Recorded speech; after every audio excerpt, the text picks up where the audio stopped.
Bonsoir à tous. Donc, deuxième séance du festival du Cercle APE de Rouen, le 21 janvier. On est heureux de vous accueillir. On va donc interagir ensemble de 18h à 19h. Et au nom de mes compagnons du Cercle APE, je suis heureux de vous accueillir sur ce temps distant collectif.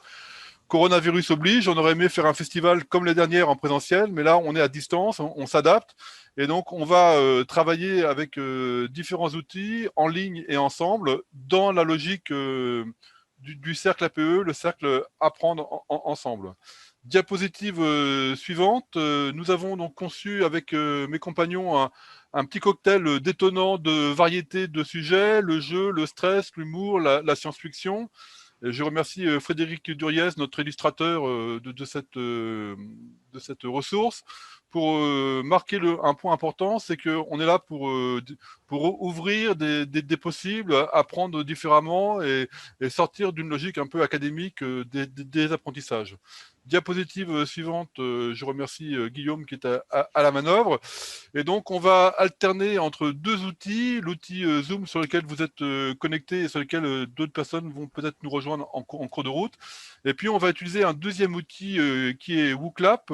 Cet outil WooClap, Guillaume va vous en donner les, les caractéristiques pour que vous puissiez le piloter, pour que dans chacune des activités, on sera un temps sur Zoom, collectif, synchrone, distant, et un temps avec WooClap, pour vous faire participer aux différents ateliers qu'on a prévus entre 18h et 19h. Mais au préalable, je vais vous donner quelques éléments d'information très rapides sur pourquoi un cercle apprendre ensemble, pourquoi un festival, et pourquoi aujourd'hui nous sommes ensemble en interaction. Guillaume, diapositive suivante. Donc, la séance de 18h à 19h va se dérouler en 5 temps. Un temps d'accueil que je suis en train de faire et qui va se terminer par un premier nuage de mots avec l'outil WooClap autour du plaisir d'apprendre. Et c'est Guillaume qui va vous le présenter. Ce sera notre introduction à la thématique de ce festival d'apprendre. Et puis ensuite, on aura 3 ateliers. Le premier animé par Frédéric sur le jeu, mais pas n'importe quel jeu. Frédéric aura l'occasion de vous le présenter. Ensuite, Jean va reprendre la parole pour vous parler du stress dans l'apprentissage. Le stress vu du côté de l'apprenant, mais le stress vu du côté de l'appreneur, et de voir comment et à quelles conditions on peut ou pas limiter le stress dans les apprentissages, puisque nous savons tous, et depuis bien longtemps, et bien avant la neuroscience appliquée à la pédagogie, que le stress n'est pas un élément très favorable à l'apprentissage. Et pour cela, je vais vous mettre en situation en regardant une vidéo courte dont je vous parlerai après. Et puis, troisième atelier avec Guillaume sur un autre sujet, un sujet sur l'apprentissage et la science-fiction, hein, comment la science-fiction nous permet de mieux apprendre, par anticipation, par retour, par imagination. Donc, on verra les différents points de l'apport de la science-fiction dans cette logique d'apprentissage. Et puis, on aura un temps pour que vous puissiez nous donner votre avis sur comment vous avez vécu ce festival en ligne et à distance.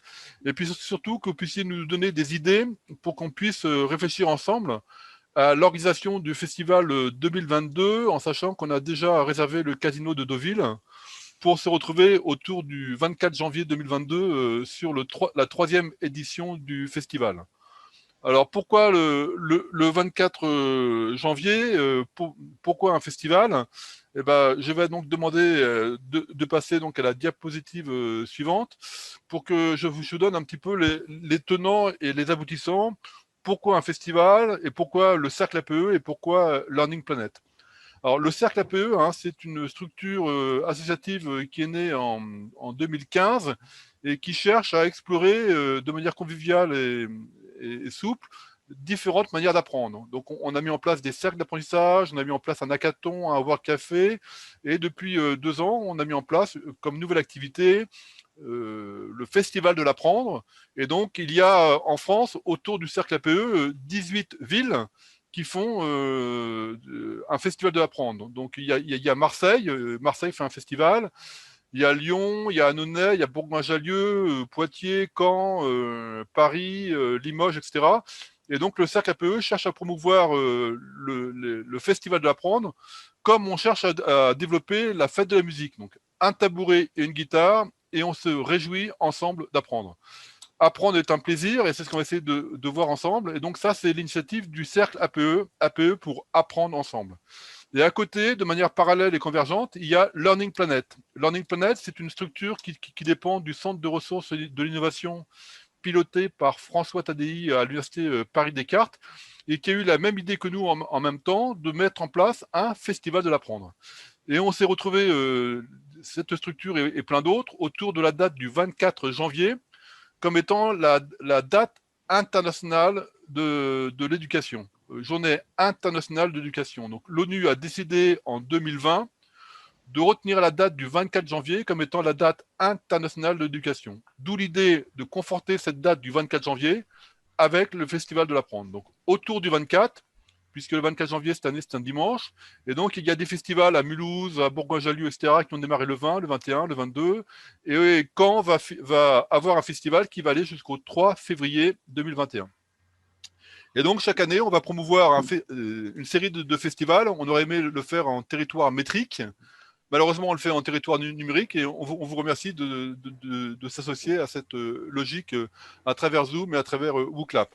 Diapositive suivante. Pourquoi un festival de l'apprendre? Eh ben, écoutez, pour trois choses fortes. Je dirais le premier, c'est pour dire qu'on on doit sortir d'une logique unimodale d'apprentissage. On va travailler sur la diversité. On peut apprendre de différentes manières, et qu'il n'y a pas qu'un seul modèle qui compte pour apprendre, mais qu'il y a une multitude de modèles. Donc, on va travailler sur la diversité, on va travailler sur la spontanéité, valoriser les apprentissages informels. On met l'accent beaucoup sur les apprentissages formels, une date de début, une date de fin. Et ben, le Festival de l'apprendre rappelle aussi qu'on apprend tout au long de la vie, tout au long de la semaine, tout au long de la journée. Nous sommes 19 connectés avec Valérie et Christina, super de l'IFA Marcel Sauvage. Et puis le troisième point que je voudrais éclairer, pourquoi un Festival de l'apprendre? Eh bien aussi pour marquer la convivialité, qui va nous permettre de développer ensemble une forme d'intelligence collective, c'est-à-dire apprendre à plusieurs et certainement nettement plus favorable. Donc voilà trois raisons du Festival de l'apprendre. Il y a 18 festivals dans toute la France portés par le Cercle APE, plus les festivals organisés par le CRI dimanche 24 et lundi 25, en résonance avec les objectifs de développement durable, dièse ODD, objectifs durables, Guillaume, c'est fait. Voilà, diapositive suivante, voilà, hop, hop, diapositive suivante, pour passer la parole à Guillaume, qui va nous lancer notre première activité sur un nuage de mots collaboratif autour de la notion de plaisir d'apprendre. Guillaume, c'est à toi. Ok, alors du coup, comme vous l'a dit Jean, on va se retrouver sur une autre plateforme qui est WooClap. Et donc pour nous rejoindre sur WooClap, vous avez deux possibilités. Soit vous utilisez votre smartphone et vous pouvez scanner le QR code qui est à l'écran, soit je vous mets l'adresse directement dans la discussion. Donc du coup, vous pouvez cliquer sur ce lien-là, ça devrait vous ouvrir un nouvel onglet. Je l'ai fait, ça marche. Et pour l'instant, vous devriez voir un peu de patience, il n'y a pas de questions lancées. C'est normal, on n'a pas lancé d'activité sur WooClap. Donc, comment ça va se passer? Par alternance, je vous dirai, écoutez, on se retrouve sur WooClap. Donc, à ce moment-là, vous prenez votre smartphone, vous revenez sur l'onglet de WooClap.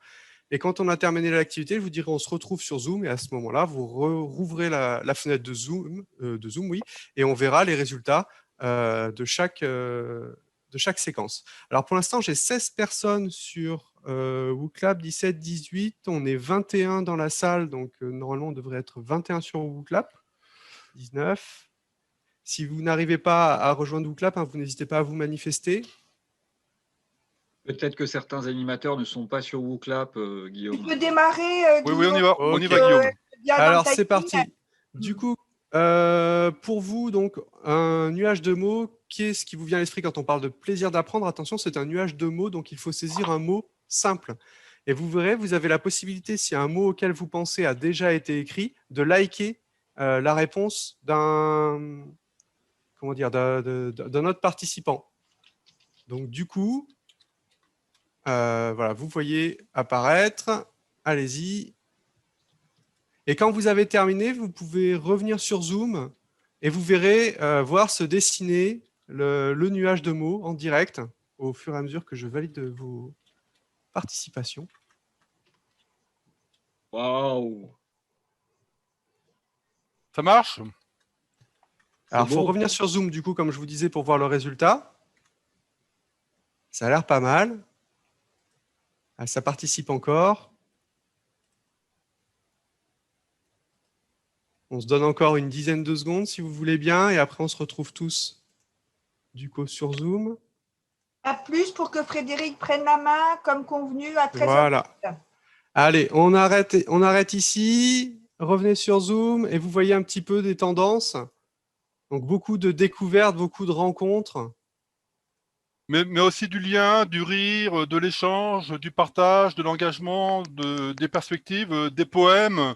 Super, merci à tous pour ce nuage de mots-clés. Et nous sommes de l'étang. Guillaume, super, merci. Et on passe la parole tout de suite à Frédéric pour le premier atelier. Frédéric, c'est à toi. Bien écoutez, moi je suis ravi d'ouvrir le bal. Et aujourd'hui, je vais vous parler de jeux sérieux engagés. Donc, je ne suis pas sûr que l'expression existe en tant que telle, hein, serious game engagé. On trouvera plus volontiers des termes de political games ou anti-adver game, mais je vais revenir sur ces gros mots tout de suite. Et donc, je vous propose, avant quand même d'étudier le cas à travers l'exemple de la Mole Industria, hein, l'exemple de jeu sérieux engagé, je vous propose de revenir en fait sur la définition de ce qu'est un serious game. Donc cette définition-là, elle a été proposée, elle fait autorité aujourd'hui par Julian Alvarez, hein, qui est le spécialiste en France du serious game, et qui a défini en fait ce modèle-là dans son ouvrage Introduction au serious game. Alors voilà, un serious game, c'est quoi? C'est d'abord un jeu vidéo. Il faut que ce soit un jeu vidéo avec des mécaniques de jeu vidéo, avec une fonction utilitaire. Donc la fonction utilitaire, elle peut prendre trois formes. La typologie, c'est celle-ci. Soit on a un jeu utilitaire qui permet de dispenser un entraînement, hein, ça va être le cas par exemple des jeux comme le premier des jeux modernes serious game développés par l'américaine, dispenser un entraînement. Diffuser un message, c'est celui auquel on pense le plus souvent, parce que diffuser un message éducatif, pédagogique, hein, c'est l'usage pédagogique donc, des serious games. Mais il y a aussi une troisième typologie qui est permettre la collecte de données. Voilà pour le rappel de ce qu'est un serious game. Et puis aujourd'hui, ce qui donne une galaxie en fait assez large de serious game, de l'adver game. Alors, bon, désolé pour tous ces anglicismes. Adver game, en fait, hein, c'est ceux qu'on va retrouver le plus. Donc, advertising game, des jeux à intention publicitaire. Et puis, ce sont généralement les plus fréquents, mais on va retrouver aussi, puisque je viens d'en parler, au travers de l'exemple de Armies America, aussi des military games, des jeux d'entraînement militaires qui ont pour vocation utilitaire, par exemple, de pouvoir recruter des engagés. Alors, on va maintenant s'intéresser au cas de la Mole Industria. Alors, le collectif Mole Industria, Industrie molle ou Industrie douce, c'est un collectif italien qui est porté par un artiviste, hein, j'aurai l'occasion de revenir dessus, qui s'appelle Paolo Pellercini. C'est un collectif qui a publié une cinquantaine de jeux hein, depuis le début des années 2000, autour d'un manifeste radical et artistique. Alors, je vous ai mis un extrait du manifeste. Vous voyez que voilà, Radical Games Against the Tyranny of Entertainment, hein, des jeux radicaux contre la tyrannie du divertissement. Et vous voyez en fait que de façon artistique, la Mole Industria s'en réfère en fait à la nouvelle vague du cinéma français, puisque vous voyez que ce que dit Paolo dans son manifeste, c'est quand la nouvelle vague a critiqué ou on a eu marre de l'industrie du film, elle a fait ses propres films avec les moyens qu'elle avait à disposition. Moi, j'ai sélectionné hein, dans cette cinquantaine de jeux deux réalisations emblématiques. La première, je vais évidemment pas pouvoir vous montrer aujourd'hui et pas pouvoir m'étendre en fait sur ces jeux-là, mais vous pourrez aller voir des descriptions et pour aller voir sur le site de la Mole Industria pour pouvoir télécharger ses propres jeux. Le premier, c'est le jeu McDonald's Video Game. Alors, qu'on peut qualifier d'anti-adver game, donc d'anti-jeu publicitaire, où là, vous incarnez un joueur dont le rôle, c'est d'être un manager de fast-food, qui doit faire des choix. Alors, qui doit faire des choix, par exemple, sur l'artificialisation des sols en implantant de l'élevage intensif, qui doit faire des choix sur le traitement des animaux contre la productivité, ou encore de choisir de corrompre ou pas des fonctionnaires locaux. Bref, là, on est sur un modèle de jeu qu'on appelle les jeux de gestion, avec une approche, et donc vous voyez une dénonciation assez frontale. Je reviens sur la présentation. Une autre réalisation emblématique que j'ai décidé de vous montrer aujourd'hui, peut-être un peu plus poétique, mais pas forcément, beaucoup plus optimiste, c'est le titre Every Day the Same Dream, chaque jour le même rêve, où là, pour faire court, c'est une dénonciation de l'aliénation du métro boulot dodo. Donc, j'en dis pas plus, vous pourrez aller voir. Oui, Jean? Vidéo, métro, boulot, dodo, visio. Visio, oui, tout à fait, oui. Il faut rajouter au triptyque aujourd'hui visio. Et donc, je vais revenir 2 minutes sur le personnage de Paolo Pedercini, hein, qui porte ce collectif, qui l'a créé, qui se définit comme un artiviste, hein, un artiste activiste.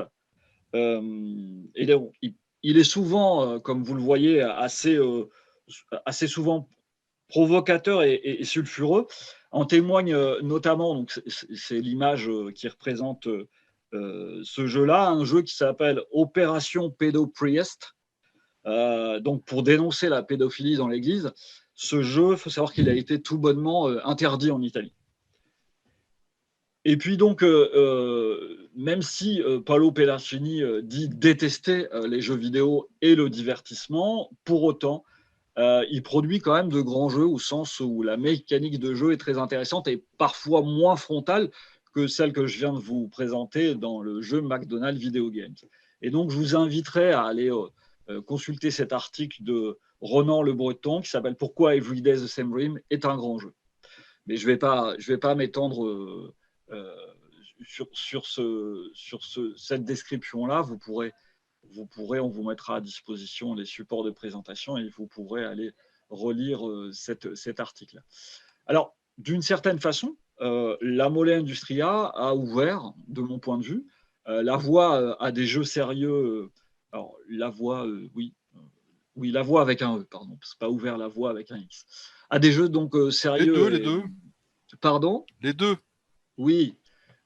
Militant ou idéologique. Et là, du coup, j'ai pris pour exemple la dernière campagne présidentielle en France de 2017, avec une production assez foisonnante, dont j'ai retenu par exemple le jeu Fiscal Combat proposé par le parti politique Les Insoumis, où vous voyez que vous incarnez un Jean-Luc Mélenchon qui va se battre contre l'évasion fiscale.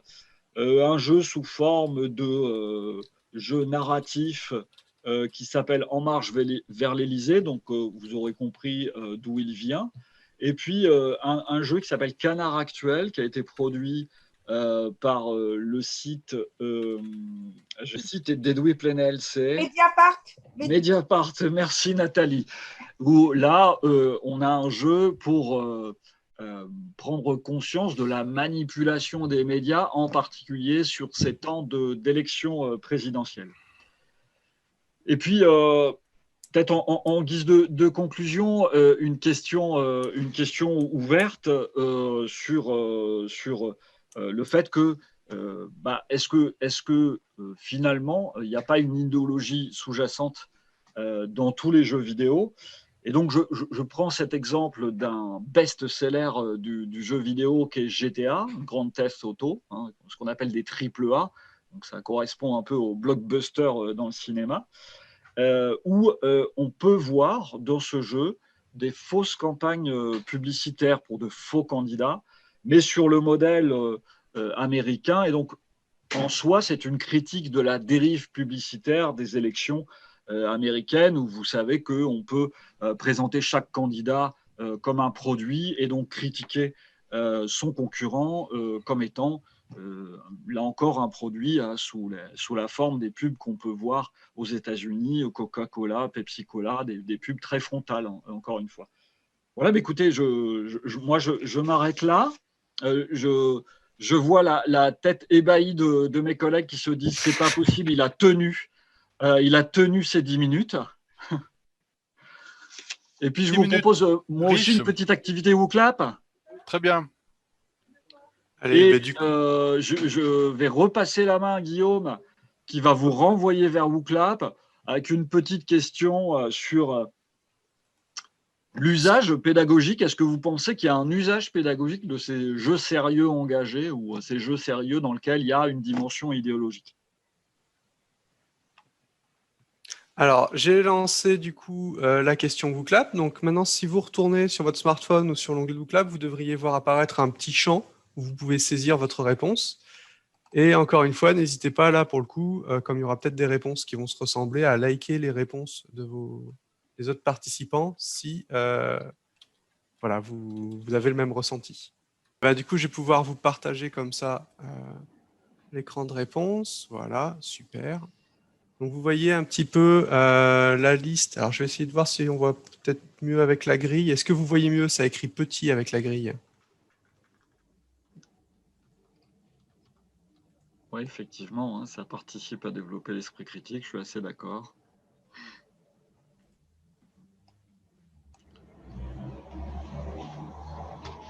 Donc, Frédéric, tu vas nous commenter ces réponses? Attends, parce que j'ai pas accès à toutes les réponses là. Bah écoute, elles sont assez variées, mais ce à quoi je m'attendais, on est quand même. La tendance, c'est qu'effectivement, ce sont quand même des usages pédagogiques qui peuvent se faire. Alors, principalement, moi je suis assez d'accord sur le fait que je rigole parce que je vois en même temps que des jeux d'extrême gauche, point d'interrogation. Maintenant, j'ai montré le jeu En Marche, enfin. Euh, et on ne peut pas dire que GTA, la philosophie, l'idéologie qui soit portée dans des jeux comme GTA soit très, très d'extrême gauche. Mais effectivement, hein, c'est dans le cadre de développement d'un esprit critique, de mon point de vue, c'est l'usage le plus intéressant. Est-ce qu'il y a des jeux sur le développement durable, le changement climatique? Oui, oui, oui. Tout à fait, mais qui sont voilà le problème de ces jeux-là en fait, c'est que s'ils sont pas un peu tordus et un peu voilà, on est dans quelque chose d'assez comment dire, je trouve pas un mot poli pour le dire. On est entre nous, on est entre nous. Ouais. Non, mais voilà, c'est quelque chose de très convenu quoi. Voilà, c'est D'accord. quelque chose de très convenu. Voilà. Ah d'accord, c'est très bien. J'ai pas entendu, mais c'est venu, c'est venu. Bien, Bien. bah, Frédéric, peut-être conclure dans la dernière minute? Bah, écoutez, non, j'ai semé plein de petits cailloux là dans mon intervention.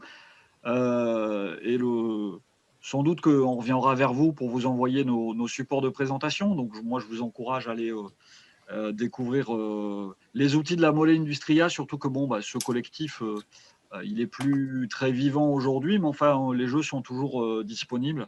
En français, en anglais, en italien? Alors, surtout en anglais. D'accord. Super, Frédéric. Merci. Merci à vous. Moi, j'ai appris plein de choses. Bah, moi aussi. Hein. Donc, après Frédéric, c'est Jean. Donc, je redemande à Guillaume de nous remettre, voilà, donc deuxième atelier, donc entre 1h25 et 13h40. Et là, je travaille sous l'autorité de Nathalie. Un deuxième atelier sur le stress et l'apprentissage avec une mise en scène que je vous laisse découvrir. Mise en scène normande, hein, vous verrez, normande et parisienne. Alors nous savons tous, puisque nous sommes tous des acteurs de la formation à un moment ou à un autre, qu'il y a des modalités propices à des apprentissages de qualité, ça nous le savons parfaitement, qu'il y a des lieux favorables, qu'il y a des temps favorables et qu'il y a des conditions favorables pour bien apprendre. Ça, c'est évident. Malheureusement, quand on observe les différents territoires en fonction des contextes et des possibilités, on s'aperçoit vite que toutes ces conditions ne sont pas forcément favorables. D'autant plus que la neuroscience appliquée à la neuropédagogie n'a fait que confirmer des choses qu'on avait tous intuitivement vécues, soit en tant qu'apprenant, soit en tant qu'appreneur, c'est que le stress n'est pas très favorable à l'apprentissage. Et donc, on va réagir tous ensemble sur une vidéo courte hein, qui dure 3 minutes, que j'ai trouvée sur YouTube et qui va illustrer, de mon point de vue, le yin et le yang du stress, le yin et le yang de l'humour appliqué à la formation des adultes. Donc, on va regarder cette vidéo. Elle dure 3 minutes et tout pendant que vous allez regarder ces vidéos, ensuite, dans un deuxième temps, grâce à l'appui de Guillaume, je vais vous demander de réagir dans WooClap pour nous dire, pour partager ensemble, quelle réflexion vous vient à l'idée en ayant vu cette vidéo où nous avons une leçon magistrale faite par un ministre sur comment on apprend efficacement. Donc voilà, je pense que j'ai dit l'essentiel. La vidéo dure 3 minutes.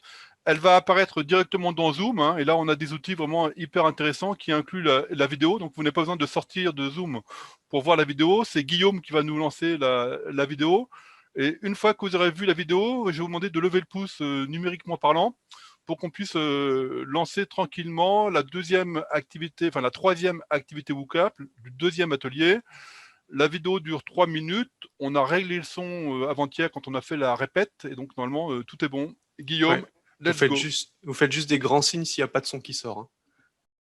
Cette vidéo de 3 minutes tirée de Le Petit Nicolas, hein, bien sûr, avec des acteurs remarquables, hein, un film super. Et donc maintenant, ayant vu cette vidéo, on a ri quand même, oui, effectivement, hein, c'est à la fois un stress et de l'humour, un mélange savant entre les deux, une mise en scène. Mais cette mise en scène, elle résonne avec nous, nous acteurs du savoir, pour savoir un petit peu qu'est-ce qu'on peut décrypter de cette vidéo courte sur la place du stress qu'on a pu vivre en tant qu'apprenant ou qu'on a pu vivre en tant qu'appreneur. Et donc, je vais demander à Guillaume de lancer l'activité WooClap pour que vous puissiez, si vous pensez que c'est intéressant de partager, vos réflexions qui vous viennent à l'esprit suite à cette vidéo. Alors, l'activité est lancée. Oui. Ok, donc on va prendre un petit peu de temps. Hein, donc, je vais peut-être remettre le lien dans la discussion aussi. Ça va. Voilà. Donc, ça va aider à rebasculer si jamais vous aviez quitté l'événement.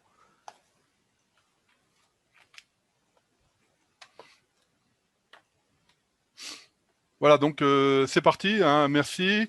Vous pouvez donner plusieurs réponses. Hein, vous pouvez mettre des mots, mettre des phrases. Vous pouvez écrire un poème. On va éviter la dissertation. Tout ce qui vous vient à l'esprit ayant vu cette vidéo, côté yin et côté yang. Voilà, donc... Et donc, Guillaume valide au fur et à mesure hein, ce que vous mettez, puisque WooClap permet de sélectionner les réponses. Voilà, donc c'est super.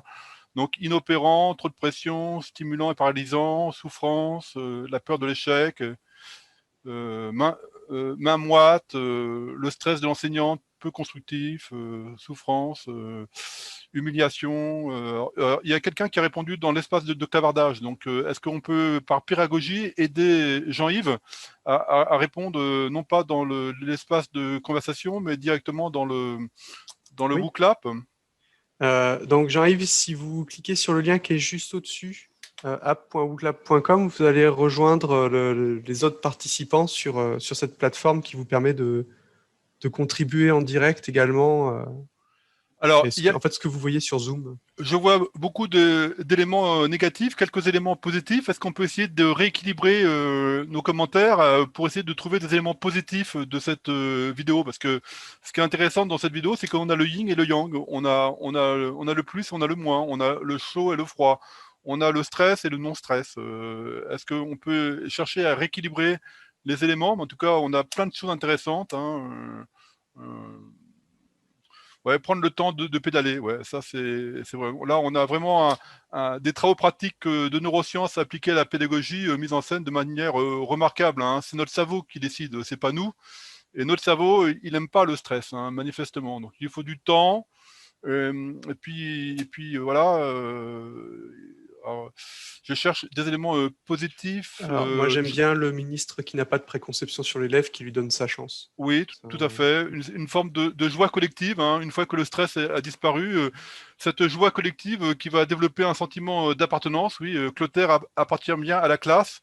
C'est peut-être pas le meilleur élève, mais en tout cas, c'est un élève qui a répondu au final à la question, hein, le questionnement pour l'apprentissage dans des conditions hautement stressante devant un ministre, son directeur de cabinet, tous les conseillers, l'instit, ses copains, etc. Mais heureusement, il s'est promené avec ses parents, il s'en est rappelé, et puis il a eu en tête l'appui de son instit, hein, de sa maîtresse. Il pédalait sur son vélo, mais tout pendant qu'il pédalait, il entendait la voix de sa maîtresse. Ça, c'est quand même un point important. Hein, donc, applaudissements is good. Oui, sourire une fois les applaudissements. Oui, on sent la pression se relâcher, etc. Et que fait la maîtresse, en fait elle le fait de manière décalée, hein, dans la tête de Clotaire, mais elle le fait efficacement. Donc, il y a un mot que j'aimerais voir apparaître, et ce serait super. On aurait ainsi peut-être le grand chelem de tout ce que je voulais dire sur cette séance. Voilà, donc oui, besoin d'empathie, école parfois anxiogène, oui, mais il n'y a pas que l'école qui est anxiogène. Hein. L'université peut être anxiogène, nos organismes de formation peuvent être anxiogènes. Hein. Donc on n'a pas toujours l'idée des conditions où le stress disparaît. Et je pense aux étudiants là qui sont à distance, c'est une autre forme de stress. Hein. Donc voilà. Humiliation, oui, ouais. Moi j'ai vécu de l'humiliation quand j'étais à l'école. Hein. Il y a un de mes professeurs qui m'a dit: Monsieur Van der Spelden, puisque le ridicule ne tue plus, venez donc au tableau. Voilà ce que j'ai entendu de la part d'un de mes profs. Et ça, je m'en souviens comme si c'était hier. Et j'étais pas encore pédagogue, hein, je ne savais pas que j'allais travailler dans la formation des adultes, mais je me suis dit intérieurement, toi, tu m'as dit ça, mais un jour, je m'en rappellerai. Hein. J'étais en 4e. Voilà, donc le stress à l'école, ouais, l'humiliation. Mais heureusement, j'ai eu plein de professeurs bienveillants qui m'ont accompagné, qui m'ont encouragé, qui m'ont valorisé, etc. Mais j'ai eu les deux, voilà, des difficultés à lire. Alors, il faut descendre la fenêtre, peut-être, Annick. Il faut descendre la fenêtre pour voir tous ces éléments-là. Écoutez, merci, il est 11h36, donc vraiment, je remercie parce qu'on a vraiment tous ces éléments-là. Vous aurez donc dans le diaporama qu'on vous enverra le lien vers la vidéo, comme ça vous pourrez revoir la vidéo, qui est en fait vraiment une manière de travailler avec les apprenants sur le apprendre à apprendre et les conditions favorables de l'apprentissage, en sachant que beaucoup des apprenants qui sont avec nous, pour la plupart, sont malheureusement quelque part en souffrance scolaire. Et le fait d'en parler, de le partager, etc., peut être un élément d'implication dans des stratégies d'apprendre à apprendre. Et donc, cette vidéo-là, mais j'ai repéré sur mon site iapprendre.fr d'autres vidéos avec une petite pointe d'humour qui peuvent être traitées. Voilà, donc avec une belle mise en scène, le ministre nous donne une magnifique leçon sur les conditions d'optimisation d'apprentissage. Nous avons un mixte d'autorité, d'humour décalé et de stress qui balaie les principaux fondations de l'apprendre: l'instruction, le questionnement, la concentration, la mémorisation, avec un magnifique zoom sur les neurosciences, et surtout le vécu de l'apprenant. C'est-à-dire que Clotaire s'en tire grâce à son vécu avec ses parents. Et donc, c'est parce qu'il s'est promené avec ses parents et que sa maîtresse a valorisé le fait qu'il avait un jour raconté qu'ils s'étaient promenés. Donc, l'importance du vécu de l'apprenant pour faire face à ces situations, le soutien, l'accompagnement, la médiation, et au final, le double sentiment de réussite et d'appartenance avec les applaudissements. Voilà, donc voilà ce que je voulais vous dire. Il me reste 2 minutes. Je ne sais pas si quelqu'un veut réagir, prendre la parole, ouvrir le micro. Nathalie, je vais encore, comme Frédéric, respecter le timing. Vraiment, on est excellent. Nathalie? Formidable, on est effectivement dans les temps. Il reste 2 minutes si certains ont envie d'exprimer une réaction, de conforter ce qui a été dit ou au contraire, de nuancer. Et de nuancer. Il suffit d'ouvrir le micro. Comme on n'est pas très nombreux, on est 20, donc c'est parfait. Il suffit d'ouvrir le micro et de prendre la parole. Est-ce que cette vidéo vous a intéressé? Est-ce qu'elle vous parle? Qui veut parler? En sachant qu'on a une possibilité de prendre la parole. Une fois. Alors, je ne sais pas, Guillaume. Il est 13h39, donc je pense que on peut aussi passer la parole à Guillaume. Très bien, merci en tout cas. Bonjour à toutes et à tous. Donc moi, j'aimerais prendre quelques instants pour vous sensibiliser sur la science-fiction et sur ses impacts sur ce qu'on apprend nous, non seulement en tant qu'être humain, mais en tant que société. Pour commencer, je vais demander à Guillaume de bien vouloir lancer la prochaine activité WooClap. Ouais. Moi, vous commencez par un WooClap. où je vais vous demander de me dire ce que c'est que pour vous la science-fiction. Alors, je ne vous demande pas forcément une définition du terme de science-fiction, mais est-ce que pour vous, c'est quelque chose que vous considérez comme faisant partie de notre culture ou pas du tout? Est-ce que pour vous, c'est quelque chose complètement décalé? Est-ce que ça n'a aucune importance? Qu'est-ce que pour vous, la science-fiction, en fait? Alors, du coup, vous pouvez revenir voilà, sur le WooClap et on va pouvoir voir un petit peu vos La réponses. non-réalité, le futur rêvé. D'accord. L'anticipation, très bien, d'accord. Donc déjà, l'anticipation par rapport à non-réalité, on voit qu'on n'a pas tous la même définition. Anticiper, on s'appuie sur une réalité. Un truc de geek, oui, mais pas que. Alors ça, c'est lié essentiellement à notre passé cartésien qui fait que certains genres littéraires ou cinématographiques ont été relayés au second plan pendant un certain temps. Travestissement du réel, potentiellement oui. L'imagination au pouvoir également. Un futur hypothétique, oui. Irréel, un espace de rêve, ok. Un imaginaire qui se déroule dans le futur. Alors, dans le futur, j'insiste bien sur un point, c'est que la science-fiction n'est pas forcément dans le futur. Vous prenez Jules Verne, par exemple, les écrits de Jules Verne étaient très contextualisés à son époque. Si vous lisez Tintin, On a marché sur la Lune, c'est pareil. Donc, ce n'est pas réellement dans le futur. Il y a effectivement de l'imagination basée essentiellement sur la science et les techniques imaginées, mais on n'est pas forcément dans le futur. D'ailleurs, même si vous regardez Star Wars, vous verrez que le tout premier générique de Star Wars commence par « il y a bien longtemps dans une galaxie très très lointaine ». N'hésitez pas à liker, hein. Guillaume, excuse-moi, mais Oui. n'hésitez pas à liker pour renforcer. Donc, on regarde ce que les copains et les copines ont fait et on like. Excuse-moi, Guillaume. Ah non, pas de souci. Une science éventuellement. Oui, Jules Verne fait partie de la science-fiction. Quand on prend ses ouvrages Vers milieu sous les mers, on considère que c'est de la science-fiction. Et si cela existait vraiment? Bonne question, très bonne question. Une zone sans limite, etc. Du rêve. Ok. Imaginaire, prospective, anticipation, laisser place à la créativité. Alors, effectivement, sans rentrer dans une définition très aboutie, quasiment universitaire de la science-fiction, on peut dire que la science-fiction, c'est un espace-temps plus ou moins fictif avec des sciences, des technologies et des situations qui sont différentes de celles qu'on connaît actuellement. Et on voit bien à travers donc à la fois des choses comme Jules Verne ou comme Star Wars que la notion du temps, elle est dans certains cas, au niveau de la science-fiction, pas forcément bien posée. Voilà. Cependant, il y a quelque chose qui est important sur la place et la créativité, sur la prospective et l'anticipation, c'est que si on prend des choses comme nos téléphones portables, le premier téléphone portable, par exemple, celui à clapet, je parle du vieux à clapet, à la base, c'est quelque chose qui a été imaginé dans la série Star Trek. C'est le vieux communicateur de Star Trek, pour ceux dont ça parle. De la même façon que les caméras de surveillance, les premières apparitions de la caméra de surveillance, merci pour Asimov, très bonne référence. Les premières caméras de vidéosurveillance sont tirées de 1984. Voilà. Et là, on est sur une solution de visio. Alors, pour information, les solutions de visio, la toute première fois où on a vu une solution de visio dans une œuvre, c'était de la science-fiction, et c'était le film Metropolis en 1927. On a des choses comme ça. Vous pourrez remarquer, pour ceux qui s'intéressent à l'automobile, que Tesla et la voiture autonome, c'est ni plus ni moins que K2000. La vieille série avec Michael Knight, peut-être que ça vous parle. On a tous regardé ça, enfin tous quand on était gamin. Bon, Guillaume, c'est un peu moins gamin, on a des choses comme ça. Et dans 2001, l'Odyssée de l'espace, on retrouve également la commande vocale. Donc, on a des impacts à travers la science-fiction sur nos sociétés. On peut apprendre des choses sur nos propres sociétés.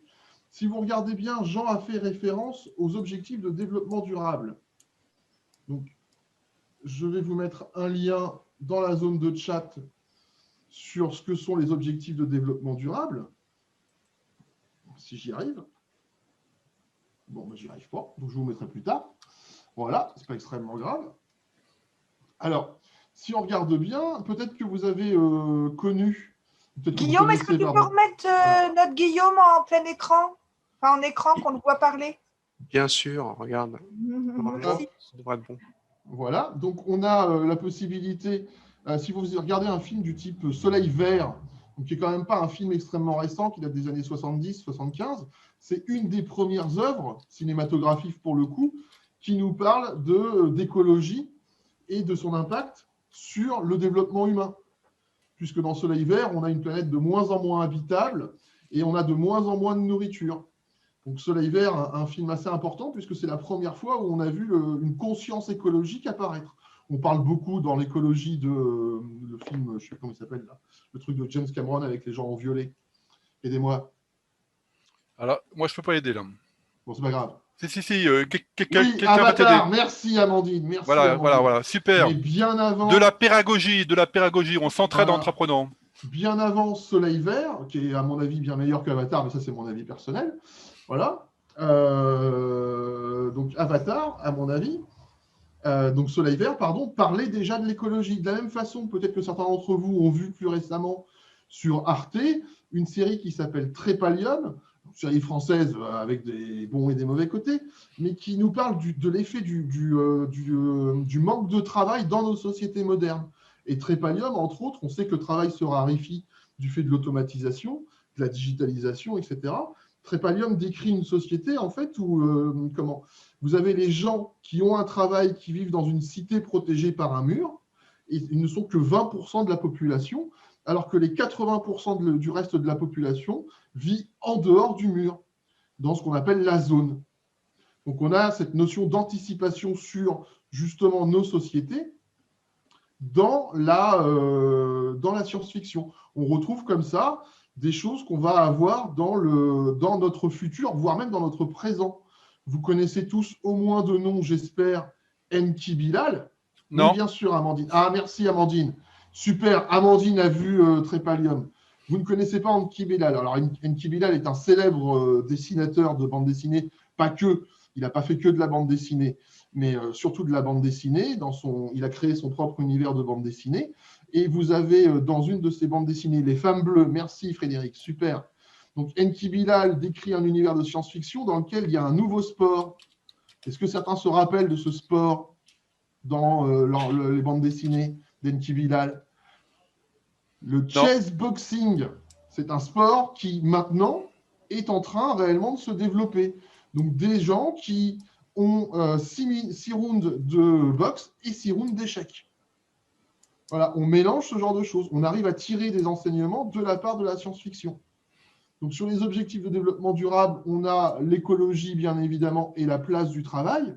Et à l'heure actuelle, avec on a vu apparaître bien évidemment pendant le confinement des personnes qui se sont intéressées aux œuvres de science-fiction, type Le Mystère Android, qui est un vieux film des années 70. J'adore les vieux films des années 70. Ouais.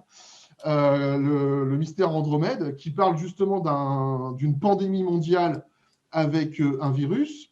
Peut-être que certains d'entre vous ont lu Le Fléau de Stephen King, avec cette histoire de lutte contre du bien contre le mal, mais qui, à la base, parle d'une pandémie. Et on a tout un tas d'œuvres de science-fiction, sans rentrer dans les zombies à la Walking Dead, hein, mais qui parlent d'un virus, de la pandémie et des effets que ça peut avoir sur nos sociétés. On voit là à l'heure actuelle des structures du type OMS qui travaillent justement avec des œuvres de science-fiction ou des auteurs de science-fiction pour essayer d'anticiper comment vont réagir nos sociétés. Donc on apprend à travers la science-fiction pour mieux anticiper nos réactions collectives ou individuelles.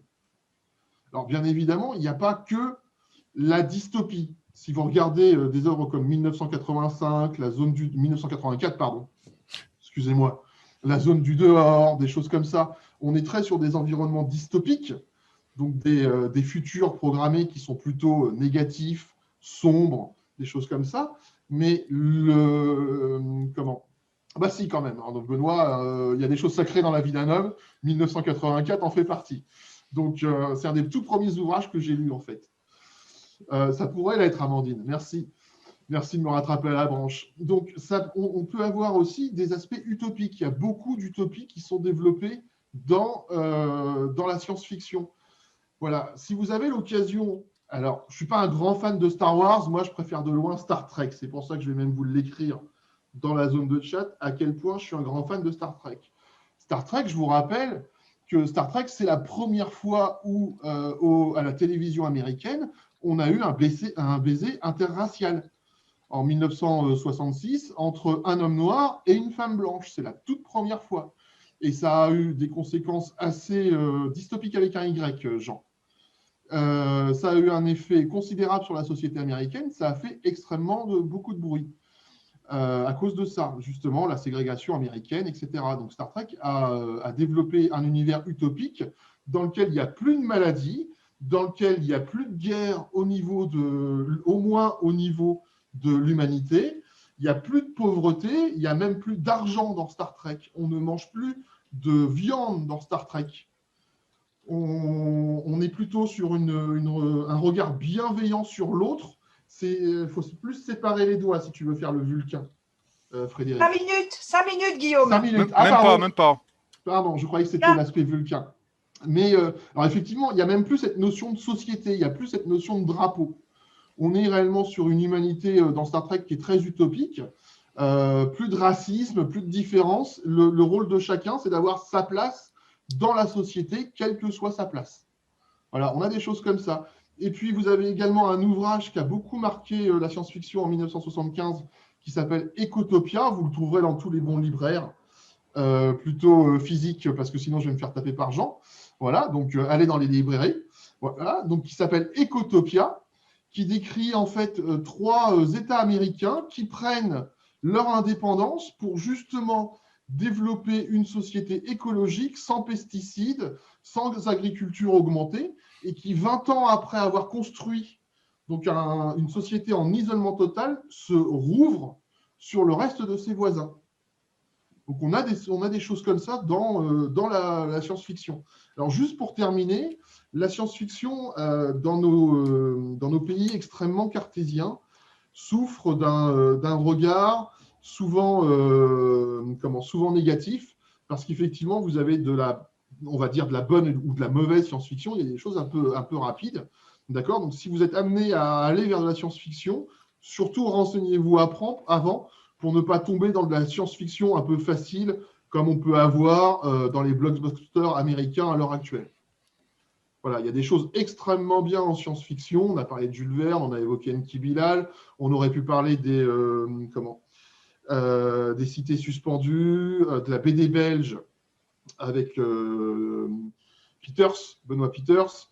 On aurait pu parler de tout un tas de choses en science-fiction, que ce soit dans le cinéma, les livres ou la bande dessinée. Alors les jeux vidéo, c'est pas trop mon truc, mais bon, admettons, il peut y en avoir également, c'est pas la question. Chouiten, merci Amandine. Amandine, je vais vous laisser la main. Damasio avec la zone du dehors, magnifique. Alors Damasio, très très bien, y compris sur l'aspect travail, le devenir. J'espère, Nora, que vous serez d'accord avec moi sur le fait qu'il aborde beaucoup nos sociétés modernes par rapport au travail, mais vous prenez la zone du dehors, ça décrit très clairement une société socio-démocrate où les gens s'évaluent les uns les autres. Des choses comme ça. Donc, on peut réellement tirer des apprentissages de la science-fiction pour le futur proche de nos sociétés, puisque je vous rappelle qu'à l'heure actuelle, il est question de développer, super Malo, il est question de développer des masques connectés, ainsi que des jeans connectés, enfin des vêtements connectés. Donc, le futur n'est plus si futur que ça. Voilà. Super Guillaume, bravo. Moi, j'ai appris plein de choses. Coucou à Valérie et à Christina. Salut, voilà, c'était super Guillaume. Moi, c'est un domaine que je ne connais absolument pas et tu me donnes envie d'aller voir, d'aller lire. Vraiment super. Franchement, alors, Maurice Dantec, je suis d'accord, Frédéric, si ce n'est qu'il faut faire attention sur ce qu'on lit, parce que c'est quand même quelqu'un de particulier qui est un peu fou dans sa tête. Donc, toutes ces œuvres ne sont pas à mettre dans toutes les mains. Est-ce qu'il y a d'autres réactions des participants là, sur la présentation de Guillaume, l'apprentissage et la science-fiction? Est-ce qu'il y a des gens qui veulent réagir? On a 1 minute, Nathalie, hein, c'est ça, pour prendre des commentaires. Il suffit d'ouvrir votre micro, on est peu nombreux, donc on vous écoute éventuellement. Alors, je rebondis sur Malo qui a dû répondre à Alain Damasio, et j'espère que c'est la zone du dehors. C'est ça, Malo? Ouais, super. Donc, je vous rappelle que dans la zone du dehors, nous avons le fameux réfléchir, c'est fléchir 2 fois. Ah. Exact. J'aime bien, Voilà, j'aime bien. ça pousse ça pousse un petit peu à la révolution. Enfin, c'est des choses comme ça, la zone du dehors. J'aime bien, j'aime bien. Bon, Oui, je oui, me c'est tais et je vous très laisse bon prendre la livre. parole. Vraiment très bon livre. Sorte Ok. de 1984 revisité. Voilà. Ah, Mm. 84 ou 85, on ne sait plus vraiment. 84. Donc, 84. D'accord. Est-ce qu'il y a une dernière remarque avant que je repasse la parole à Guillaume qui va conclure ce deuxième festival de l'apprendre, hein, de l'ouverture, de la diversité, de la convivialité, de la découverte, de la créativité. Voilà, c'est ce qu'on voulait mettre en avant. Guillaume, je te repasse la parole pour lancer la dernière activité WooClap pour conclure ce deuxième festival de l'apprendre et rendez-vous en 2022. Guillaume, on t'écoute. D'accord. Alors là, du coup, on va vous demander un petit peu, voilà, comme on vous le disait en début de séance, bah, votre avis sur ce Festival de l'Apprendre 2021, vos éventuelles idées. Alors, vous allez voir, c'est une activité WooClap qui est un petit peu différente des deux autres. Voilà, vous avez une petite carte comme ça, avec un code couleur, vous voyez. Donc, vous avez un petit champ là que vous pouvez cliquer, si c'est plutôt un avis, plutôt des idées que vous voulez donner. Et ensuite, vous tapez votre message et vous l'envoyez. Et après, on pourra revenir sur Zoom pour voir un petit peu les participations, enfin les contributions de chacun. Donc voilà, bah, très librement, hein, vous nous laissez avis, idées. Je viens de remettre l'URL de WooClap dans l'espace de discussion. Voilà. Ouais, merci. Donc Jean. là, on compte sur vous pour nous donner votre avis d'abord sur ce que vous avez vécu aujourd'hui. Et puis éventuellement, avis sur la session. Hein, vous voyez, il y a une petite flèche. Ou bien des idées pour 2022 ou juste un message. Voilà. Et donc, on vous remercie par avance. On est dans les temps, Nathalie, incroyable.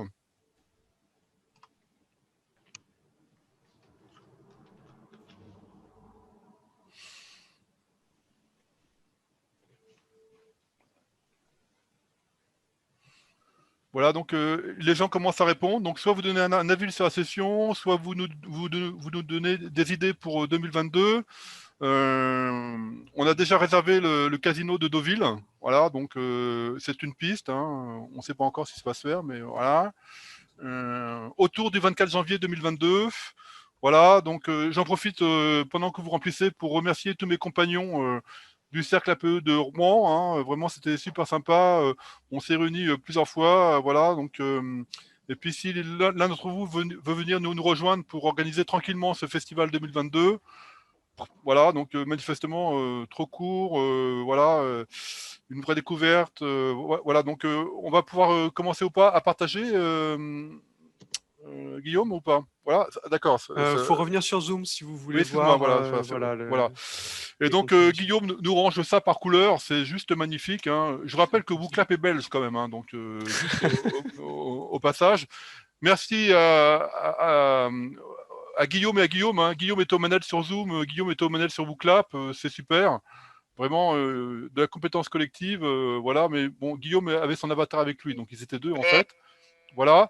Il nous reste 3 minutes. Peut-être vous donner la parole. Vous avez écrit des choses, c'est super.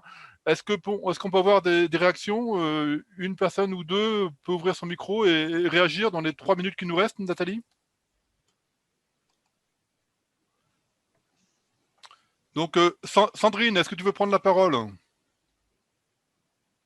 Sandrine qui nous a aidé à organiser ce festival. Sandrine, on t'écoute. Content d'avoir maintenu ce temps de rencontre à distance. On voit que le numérique permet quand même de se retrouver sur une thématique qui nous est chère à tous, des nouvelles idées, une présence réelle. Et puis, merci pour vos contributions, pour la participation et l'organisation de 2022 qui, j'espère, sera en présentiel. Et effectivement, avec un pot et au thé. Manque de pot.